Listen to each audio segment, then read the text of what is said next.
All right, folks, so now that we've done a little bit of practice with identifying those transformations and what they do, we are going to start using these transformation rules in action. So first, we are given the parent function y equals x squared, which is a quadratic. Now it says describe this set of translations or transformations. So this minus 5 is on the outside, so it is going to be a vertical shift down 5. Now the minus 3 is on the inside, so we cross our eyes and it goes in the opposite direction. It goes right 3 units. For the next one, this is our parent function, good old square root function. F of x equals a radical x, so square root.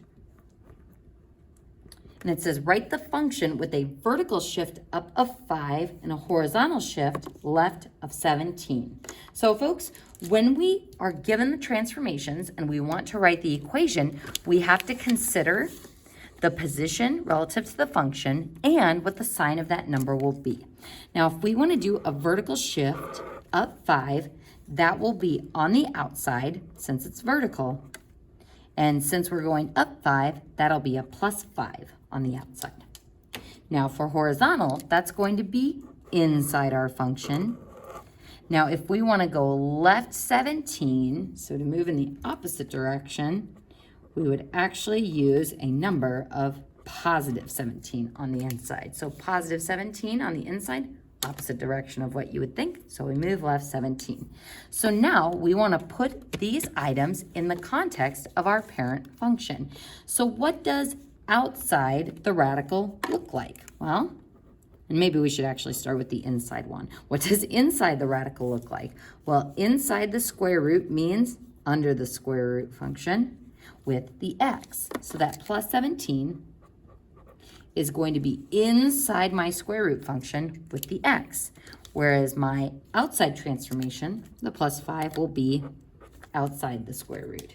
And that would be our transformed square root function. All right. So folks, what we are going to do on the next page is really start practicing our parent functions and their key features and how we can use one of these transformation coordinate formulas to move the key features of our parent function. So take a deep breath. And looking at this first one, we've got ourselves a quadratic. Now, if I asked you to graph this parent function, we want to make sure that we catch the key feature of the vertex. And where is the vertex of our parent function quadratic? It is at 0, 0. So I'm going to center my table around 0, 0 and do a couple points below and a couple points above. So folks, this is what I would expect you to be able to do as far as the dirty dozen goes in generating those parent functions and their key features. So 4, 1, 1, 4. And plotting those points, 1, 2, 3, 4, 1, 1, boop, boop, boop. Making sure to make it look not too pointy, but actually hit the points, Mrs. Cairo. And that is our parent function U-shaped graph. And folks, just for fun, while we're at it, what would be the domain of this? Well, the domain is all real numbers. So it goes all the way left and all the way right. So negative infinity to positive infinity. What about the range? The range from the bottom up starts at 0 with a bracket since we actually get that value and we are covered up going to infinity. All right, folks, so there is my parent function. So now we are going to look at this transformation or this transformed version of a quadratic function. So we're going to go ahead and start with the outside transformations because I think those are easier. That negative 1 on the outside means our function is moving down 1. Now that minus 3 on the inside is a horizontal shift and it goes in the opposite direction of what we would think. So right 3 units. All right, folks, so this is what we were doing in the problems above. We have successfully described our transformations. But now we are going to use those descriptions to write our coordinate transformation formula. So folks, in Algebra 2, you may have just been able to visually picture what is happening to your vertex and all those other points, going right 3 and down 1. So if you're not into this coordinate transformation formula, I promise that once we start getting into stretches and shrinks and some of our more complicated combos of transformations, that this coordinate formula becomes very useful. So folks, to write our coordinate transformation formula, we think about which of these transformations are going to be affecting my x values. Well, only the horizontal transformation, or the right 3, will affect my x value, and how it affects it is it moves them 3 to the right by adding 3. So you can see why this does start to get a little bit confusing with those horizontal transformations, because it is -3 in the equation, but it is +3 in the coordinate formula. So folks, this is why I've drawn boxes around these, and maybe we should just highlight them too. These differences in signs, and remembering that positives in the equation go left, negatives move right, can be very, very confusing. So it's -3 in the equation, it's +3 in our coordinate formula. Next, we think of the y values of our coordinates. Which transformations are vertical or will be affecting our y values? Only the down 1. How do we move our y values down 1? We're going to subtract 1 from each of those. So now what we can do is take every single coordinate and apply this coordinate formula to it.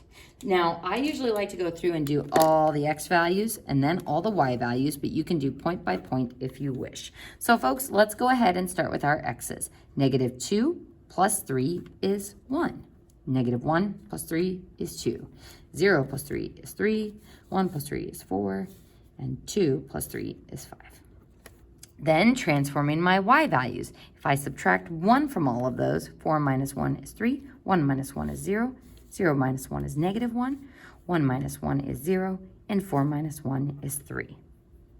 And what's nice about this is not only has this given me nice, easy points to plot on my graph, but also I know for sure that the vertex is still that middle point. So by applying these transformation rules to my parent table, we catch the key features along with it. So let's go ahead and plot these points.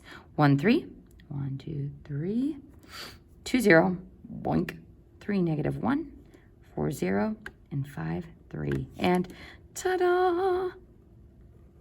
As we look at this quadratic, does it look like the whole graph has moved to the right 3 and down 1? It sure does. So as long as you get the descriptions right, your graph should follow suit on moving the way you would expect it to. All right, folks, so you have now done your first transformation problem of Precalc. In the next problem, we're going to be looking at a different parent function. Now, this one is the not quite as friendly exponential function. Exponential. Now, on this particular problem, and if you encounter any exponentials on my math lab, you can use your calculator. Because you may have noticed when we talked about the dirty dozen, we did not talk about the parent table points at all. So from our calculator, and I'm just going to save us a little time here, I'm going to tell you that -1, 0, and 1 would be okay points to pick just to get the general shape of your graph. -1 gives us about 0.4, 0 gives us 1, and 1 gives us about 2.7. And if we plot those points, -1.4, there-ish, 0, 1, there-ish, 1, 2.7, there-ish. Now, as you can see, that's not a whole lot to go off of, but what we also know about our exponentials, and this is something I would expect you to have memorized, is exponential graphs. We think of the expletive. That expletive is darn. And who is saying darn? That guy who has fallen over, who represents our horizontal asymptote. So folks, you need to know that exponential functions have a horizontal asymptote going through 0. And that allows me to finish my graph. We swoosh outward, getting exponentially larger, and then we level off towards the asymptote.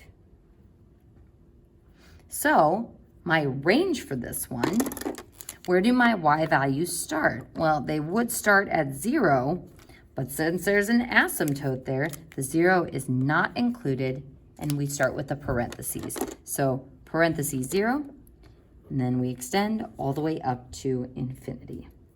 So folks, remember exponential, think of expletive darn, and that horizontal asymptote. So those are the key features I would expect you to know from this parent function. All right, folks, so now what we are going to do is look at this transformed version of our equation, e to the x plus 1 minus 5. I'm going to go ahead and just tilt this down a little bit. There we go. That's a little bit better. And we are going to describe our transformations. So would you say that this -5 is outside or inside our exponential function? Well, inside would be up in the exponent with x. So the -5 is at ground level on the outside, so down 5. The +1 is up with the x on the inside, so +1 on the inside, we cross our eyes, and it moves it to the left, 1 unit. So that is how we describe our transformations. And folks, on the homework, you can just draw little circles and draw the words right next to the numbers in the equation itself. And now we are ready to write our coordinate transformation formula. So the left one is affecting our x values, since it is a horizontal shift. How do we move those values to the left one? We are going to subtract 1 from the x values. So again, from the equation to the coordinate formula, opposite signs. What is going to affect my y values, or the vertical direction? The down 5. How do we move our y values down 5? We subtract 5 from each of them.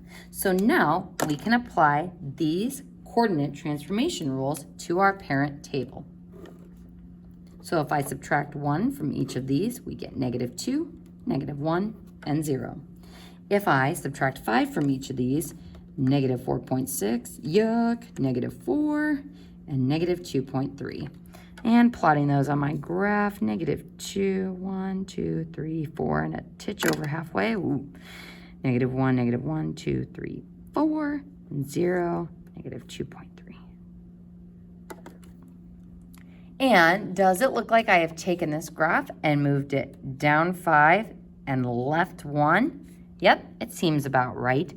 But not only do we have to transform the parent table, we also need to transform the asymptote. Now, for the asymptotes, you move it visually. So move the asymptote visually. So what I normally do is think about my hand being, or I guess we'll do my finger being the asymptote. If I move my finger to the left one, is that horizontal line really changing? Is that infinite horizontal line changing if I slide it left 1? No. So the left one doesn't actually affect my horizontal asymptote. But if I take that horizontal asymptote and slide it down 5 units, that is going to change its location. So I'm going to slide that horizontal asymptote down 1, 2, 3, 4, 5.